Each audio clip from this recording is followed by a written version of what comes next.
Thank you. Okay. Before I start, I'm going to be such a dick and say that you should all go see Horsehead Theater's production of Your Family Sucks, which it closes this weekend, Thursday, Friday, and Saturday. So if you haven't seen it, I don't want to talk to you. Yeah, exactly. Oh, and I wrote it. That's not why you should see it, but... Okay, this story is called The Boyfriend Before Danny Ray. In a minute, I will read the story.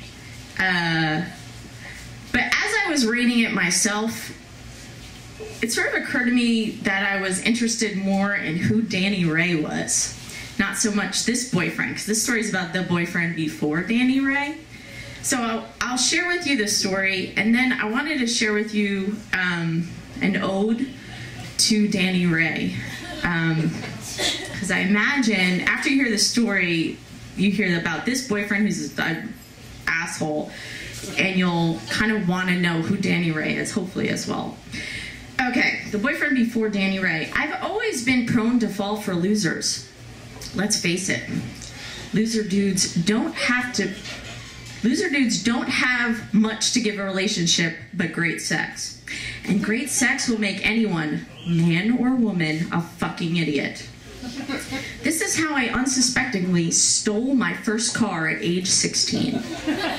I snuck out of my house and I jumped in the truck with my new awesome, what the hell is wrong with me, boyfriend. This was about a week before Christmas break. He took me to a party where all his friends were having a bonfire, and he left me sitting on a bench and probably went to fuck someone in the woods. I only suspect this because, well, he had done it before. About 2 hours into the party, I saw his shadow jump over a nearby fence. I just thought he was stealing something from a yard or going to smoke weed or something. Neither was the case. He made it back over the fence about 30 minutes later. I was so upset. I remember sitting there, arms crossed with a stern face. That would show him. It didn't. 16 years old and I was an idiot. It only took one, hey babe, and a mouth kiss, and I was all googly-eyed. He asked me to drive this new car he just bought back to my house. And he said if I parked it down the street, he would pick it up in the morning.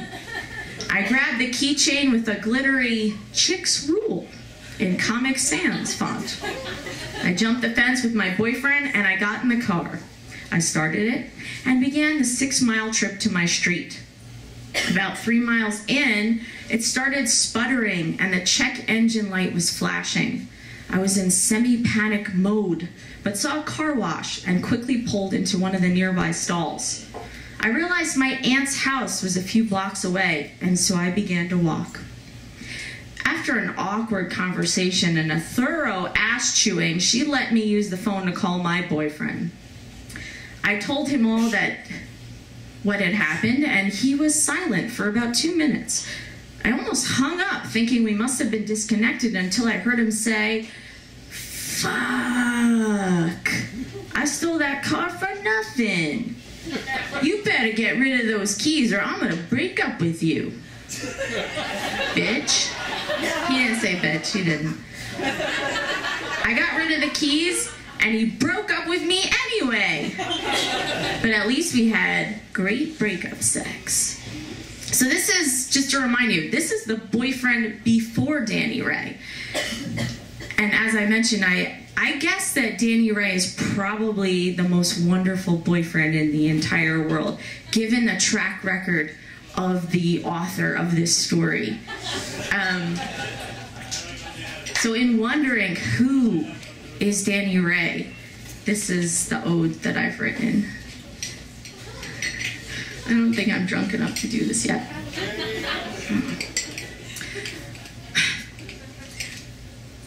Oh, Danny Ray, oh, you came and you brought me a Zima, and then you nodded, hey. Oh, Danny Ray, when I pulled out my pack of Winston,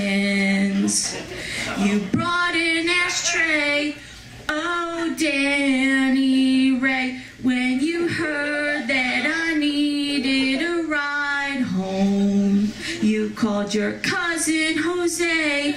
Oh, Danny Ray, when we climbed up into your bunk bed, you made your brother go away. Oh, Danny Ray, when I asked you to put on a condom, you were like, okay.